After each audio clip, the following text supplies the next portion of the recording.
ఆంధ్రప్రదేశ్ రాష్ట్రం ప్రభుత్వం ప్రవేశపెట్టినటువంటి బడ్జెట్ కేవలం ఏదో అంకెల గారడి కాకుండా కూటమి ప్రభుత్వానికి ఉన్నటువంటి విజన్ని ఒక డాక్యుమెంట్ రూపంలో చిత్రీకరించినటువంటి విధంగా మనకందరికి కూడా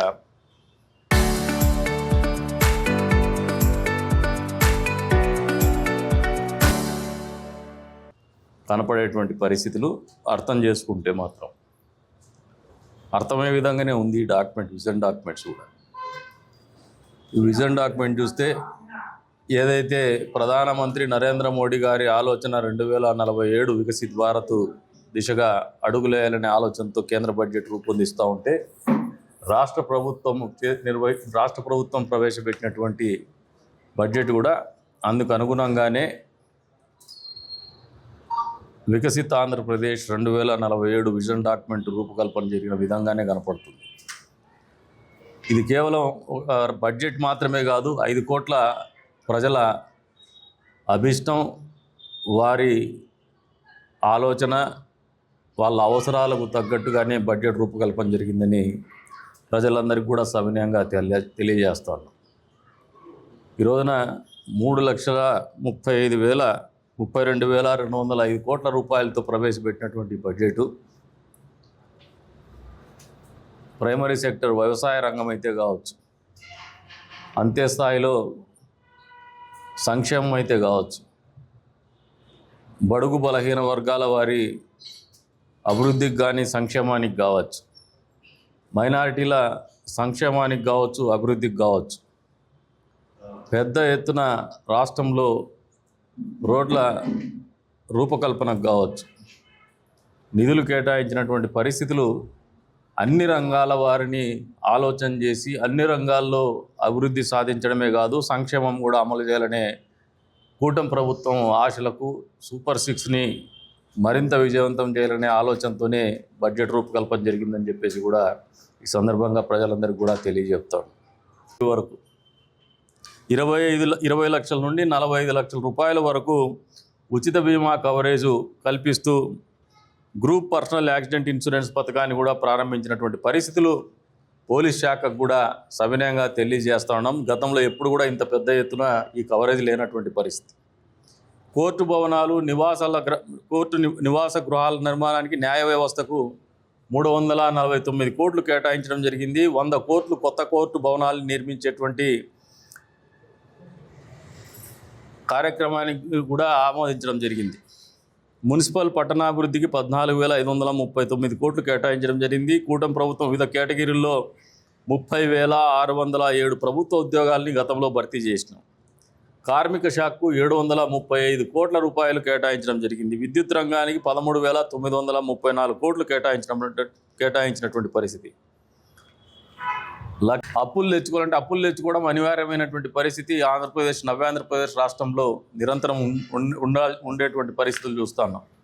గత ప్రభుత్వం అధిక వడ్డీతో 12.3% వడ్డీతో డబ్బులు తెచ్చుకుంటే ఈరోజున జిఎస్డిపిని పెంచుకొని ఎఫ్ఆర్బిఎంని పెంచుకొని తక్కువ వడ్డీ 9% వడ్డీతోనే ప్రభుత్వము అప్పులు తెచ్చుకునేటువంటి పరిస్థితులకి అభివృద్ధిలోకి ముందుకు పోతున్నటువంటి పరిస్థితి, ఆర్థికంగా నిలదొక్కునేటువంటి ప్రయత్నానికి దర్పణం పడుతుందని చెప్పేసి కూడా ప్రజలందరికీ కూడా తెలియజెప్తా ఉన్నాం. కుల స్థిరీకరణకు 500 కోట్ల రూపాయలు ఈ బడ్జెట్లో కూడా కేటాయించడం జరిగింది. అంటే గతంలో 300 కోట్ల రూపాయలు కేటాయించి 1,200 కోట్లు అవసరమైతే వెచ్చించినటువంటి పరిస్థితులకు అనుగుణంగానే 500 కోట్లు భవిష్యత్తులో రైతులకు అవసరమైతే 1,500, 2,000 కోట్లు కూడా వెచ్చించేటువంటి ఆలోచన ప్రభుత్వానికి ఉందనేది ఒక సుస్పష్టంగా తెలియజేసే విధానం అని చెప్పేసి కూడా ఈ సందర్భంగా తెలియజేస్తాను. మోహన్ రెడ్డి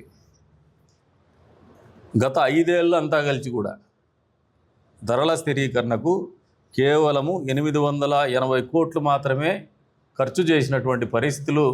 జగన్మోహన్ రెడ్డి ప్రజలకు సమాధానం చెప్పల్లా, రోడ్డు ఎక్కే ముందు ప్రజల్ని రెచ్చగొట్టే ముందని చెప్పేసి కూడా రైతులను రెచ్చగొట్టే ముందని చెప్పేసి కూడా జగన్మోహన్ రెడ్డికి తెలియజెప్తాడు.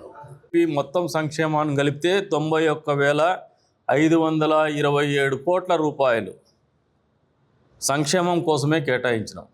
సూపర్ 6 ఎక్కడా అని మాట్లాడే జగన్మోహన్ రెడ్డికి ఈ సందర్భంగా సవాల్ ఇస్తున్నాం. గతంలో ఏ ప్రభుత్వం కూడా సంక్షేమానికి ఇంత పెద్ద ఎత్తున నిధులు కేటాయించినటువంటి పరిస్థితులు ఏ ప్రభుత్వం అయినా చేసిందా? రికార్డు స్థాయిలో 91,000 కోట్ల రూపాయలు సంక్షేమానికి ఒక ఆర్థిక సంవత్సరంలో కేటాయించినటువంటి ఘనత ఈ కూటమి ప్రభుత్వానికి దక్కుతుందని చెప్పేసి కూడా ఈ సందర్భంగా తెలియజేస్తుంటాం. మళ్ళీ వీకర్ సెక్షన్ సంక్షేమానికి 10,669 కోట్ల రూపాయలు కేటాయించినారు. సోషల్ వెల్ఫేర్కి సాంఘిక సంక్షేమానికి 11,118 కోట్లు కేటాయించినారు. స్కూల్ ఎడ్యుకేషన్ పాఠశాల విద్యకి 32,308 కోట్లు కేటాయించడం విద్యారంగానికి రాష్ట్ర ప్రభుత్వం ఇస్తున్నటువంటి ప్రాధాన్యతని తెలియజెప్తుందని చెప్పేసి కూడా ఈ సందర్భంగా ఉపాధ్యాయులకు కావచ్చు, తల్లిదండ్రులకు కావచ్చు, విద్యార్థులకు కావచ్చు తెలియజెప్తాను. మౌలిక వసతుల కల్పనకు 1,500 కోట్లు, ఉన్నత విద్యకు 2,567 కోట్లు, నైపుణ్యాభివృద్ధికి 1,232 కోట్లు కేటాయించడం జరిగిందని చెప్పేసి కూడా తెలియజెప్తున్నాం. ఎన్టీఆర్ భరోసా పెన్షన్స్ 27,719 కోట్ల రూపాయలు కేటాయించడం జరిగింది.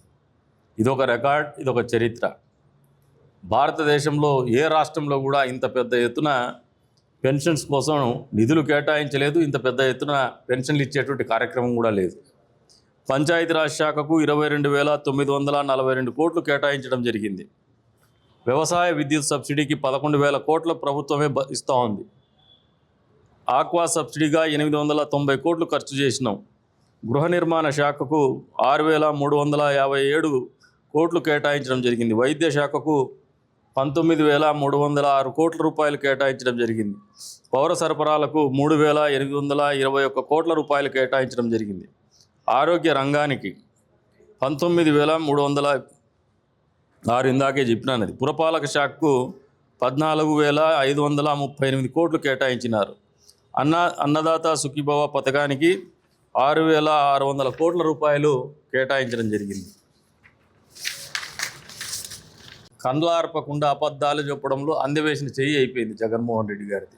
అది మార్చుకోవాలని చెప్పేసి మేము హెచ్చరిస్తున్నాం. ఎందుకంటే ఇవన్నీ కూడా వాస్తవాలు మేము మాట్లాడేది. ఇది ఎక్కడ కూడా ప్రజల్ని తెలియనటువంటి అమాయకులు అనుకొని చెప్పి మీరు అబద్ధాలు చెప్పితే నమ్మేరు. శరవేగంతో పూర్తి చేయాలనే లక్ష్యంతో కూటమి ప్రభుత్వం పనిచేస్తూ ఉంది. ఈ ఏడాది బడ్జెట్లో 18,224 కోట్లు కేటాయించడం జరిగింది.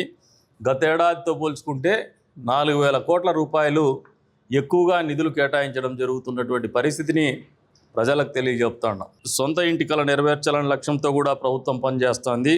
గత ఏడాది బడ్జెట్లో 2,000 కోట్లు కేటాయిస్తే ఈసారి 6,357 కోట్ల రూపాయలు పేదవారి ఇళ్ల కోసం కేటాయించినటువంటి పరిస్థితుల్ని ప్రజలకు తెలియజెప్తాం. గ్రామానికి గత ఏడాది 41,726 కోట్ల రూపాయలు కేటాయించగా ఈసారి 7,000 కోట్లు దాదాపు పెంచుతూ 53,190 కోట్లు కేటాయించడం జరిగింది. అన్ని వర్గాల సమగ్ర సంక్షేమానికి పునాది వేసేలా నిధులు కేటాయించడం కూడా జరిగిందని చెప్పేసి కూడా ఈ సందర్భంగా తెలియజేస్తాను. తెలుగుదేశం కూటమి ప్రభుత్వానికి లేదు సమాజంలో ఎక్కువగా సంఖ్యలో ఉన్నటువంటి బీసీల అభ్యున్నత కోసం వాళ్ళ సమగ్ర అభివృద్ధి లక్ష్యంగా 51,021 కోట్ల రూపాయలు బడ్జెట్లో కేటాయింపులు జరగడం జరిగింది.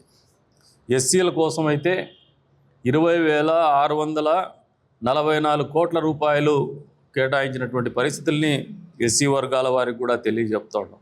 సంక్షేమం కోసం 6,090 కోట్ల రూపాయలు కేటాయించడం జరిగింది. మహిళా శిశు వికలాంగుల సంక్షేమానికి 4,582 కోట్ల రూపాయలు కేటాయించినటువంటి పరిస్థితుల్ని మహిళలు కూడా అర్థం చేసుకోవాలని చెప్పేసి కూడా కోరుతాడు.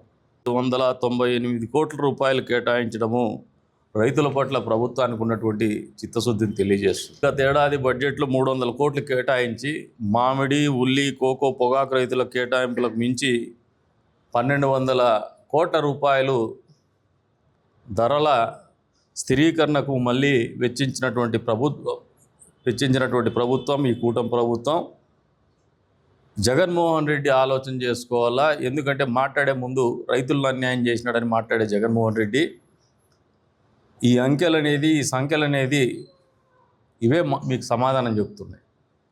ఇది అథెంటిక్గా డాక్యుమెంట్ రూపంలో, వాస్తవ రూపంలో మేము ప్రజల ముందుకు తీసుకుపోతున్నాం. అన్ని రంగాల్లో కూడా గణనీయమైనటువంటి అభివృద్ధి చోటు చేసుకునేలా, బలహీన వర్గాల జీవన ప్రమాణాల్లో మార్పు జరిగేలా బడ్జెట్ రూపకల్పన జరిగిందనేది వాస్తవం అని చెప్పేసి కూడా ఈ సందర్భంగా తెలియజేస్తున్నాం. మిషన్ 2047 లక్ష్యంగానే ఈ కూటమి ప్రభుత్వం పనిచేస్తోంది. ఆర్థిక క్రమశిక్షణ పాటిస్తూ గతంలో జగన్మోహన్ రెడ్డి ప్రభుత్వంలో ఆర్థిక క్రమశిక్షణ ఎప్పుడు కూడా జరగల, అడ్డగోలు వ్యవహారాలే జరిగినాయి. ఆయన సొంత వ్యాపారం అన్నట్టు నిర్వహించినాడు. ఇది ప్రజల ఆస్తి, ప్రజల కోసం పనిచేసే ప్రభుత్వాలు వాళ్ళ కస్టోడియన్గా పనిచేయాలనే ఆలోచనని మర్చిపోయి సొంత వ్యాపారం మాదిరిగా దుకాన్ కమ్ మకాన్ బిజినెస్ అనే రంగం ప్రవర్తించినటువంటి తీరు ప్రజలు ఇంకా గుర్తుపెట్టుకొని ఉన్నారని చెప్పేసి కూడా చెప్తా ఉన్నాం. ఇచ్చేటువంటి పరిస్థితి గతం జగన్మోహన్ రెడ్డి గారు పెట్టుబడులు కాదు కదా, కనీసం గుంతల్లో గంపెడు మన్నేసినటువంటి పరిస్థితులు లేవు. ఈ రోజున ప్రజలందరికీ కూడా సవినయంగా తెలియజేస్తున్నాం, ఈ ప్రభుత్వం ఒక మంచి ప్రభుత్వం. ఈ రాష్ట్ర అభివృద్ధి కోసం కావచ్చు, ఈ రాష్ట్రంలో ఉన్నటువంటి ప్రజల జీవన ప్రమాణాలు పెంచడం కోసం కావచ్చు, యువతకు ఉద్యోగాల రూపకల్పన చేసేటువంటి పరిస్థితుల్లోకి కావచ్చు, నిరుద్యోగులను ఆదుకోవాలని ఒక తపనతో కావచ్చు, విద్యార్థులకు అండదండగా ఉండాలనే ఆలోచనతో కావచ్చు, మొన్నటికి మొన్న ఫీజు రీఇంబర్స్మెంట్ 100% చేసినటువంటి పరిస్థితులు కావచ్చు, గతంలో తల్లికి వందనం కావచ్చు, సామాజిక పెన్షన్లు 4,000, 6,000, 15,000 ఇచ్చేటువంటి కార్యక్రమం కావచ్చు, మళ్ళీ కొత్త పెన్షన్లకు డిమాండ్ వస్తుందని అసెంబ్లీలో మంత్రివర్యులను ప్రశ్నిస్తే మళ్ళీ ప్రభుత్వం సానుకూలంగా స్పందిస్తూ కొత్త పెన్షన్లకు అప్లై చేసుకునేటువంటి వెసులుబాటు కూడా తొందరలోనే ప్రకటిస్తామని తెలియజెప్పడం కావచ్చు, ఇల్లు కట్టించేటువంటి కార్యక్రమంలో త్వరితగతిన ముందుకు పోయేటువంటి పరిస్థితులు కావచ్చు, ఆదరణకు నొచ్చుకొని పూర్తి కానటువంటి టిట్కో హౌసింగ్ని అతి తొందరలోనే ఏప్రిల్ కల్లా పూర్తి చేసి ప్రజలకు అందుబాటులోకి తీసుకురావాలనే ఆలోచన కావచ్చు, రాష్ట్రంలో రోడ్ల మరమ్మతులు కావచ్చు, కొత్త రోడ్లు కావచ్చు నిర్మించేటువంటి కార్యక్రమం పెద్ద ఎత్తున జరుగుతున్నటువంటి వాస్తవ పరిస్థితులు కావచ్చు, రైతాంగానికి వెన్నుదన్నుగా అన్నదాత సుఖీభవ పేరు మీదే కాదు, రైతాంగానికి అన్నదాత సుఖీభవతో పాటు ధరల స్థిరీకరణకు ఇచ్చేటువంటి కేటాయించినటువంటి నిధులు కావచ్చు, అంతే స్థాయిలో గతంలో 300 కోట్లు వెచ్చించి 1,200 కోట్లు ఎక్కువగా ఖర్చు చేసినటువంటి పరిస్థితులు కావచ్చు, ఈ రోజున మళ్ళీ బడ్జెట్లో 500 కోట్లు కేటాయించి ఇంకా అవసరమైతే ఇంకా డబ్బులు ఎక్కువ ఖర్చు పెట్టడానికి కూడా ప్రభుత్వం సుముఖంగా ఉండడం కావచ్చు, వ్యవసాయ రంగానికి పెద్దపీట వేయడం కావచ్చు, అంతే స్థాయిలో విద్యుత్ రంగానికి కేటాయింపులు కావచ్చు, ఏదైతే సబ్సిడీలు కూడా ప్రభుత్వమే భరిస్తూ విద్యుత్ ఛార్జీలు పెంచకుండా ట్రూ అప్ ఛార్జెస్ లేకుండా ట్రూ డౌన్ ఛార్జెస్ తీసుకొచ్చినటువంటి మొట్టమొదటి ప్రభుత్వం చరిత్రలో ఈ కూటమి ప్రభుత్వమే అని చెప్పేసి కూడా ఈ సందర్భంగా తెలియజేస్తున్నాం. ఉన్నటువంటి ప్రజానికం యావత్తు కూడా మంచి చేసేలా ఆలోచన చేసి రూపకల్పన చేసినటువంటి బడ్జెట్ ప్రజారంజక బడ్జెట్ అని చెప్పేసి ఘంటాపదంగా చెప్తున్నాం.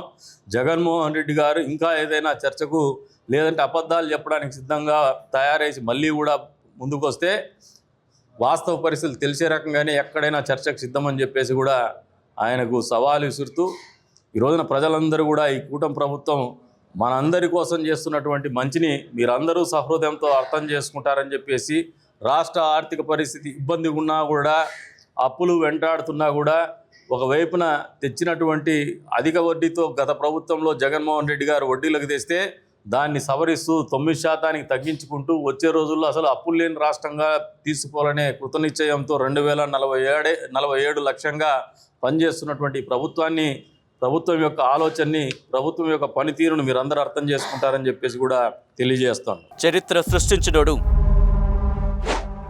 ఇప్పుడు ఆ చరిత్రని తిరగరాయబోతున్నాడు. అబద్ధాల గోడల్ని బద్దలు కొట్టి నిజాలను రాగా మీ ముందుంచబోతున్నాడు. నిజమైన వార్తల కోసం వెంటనే డౌన్లోడ్ చేసుకోండి రా యాప్ని.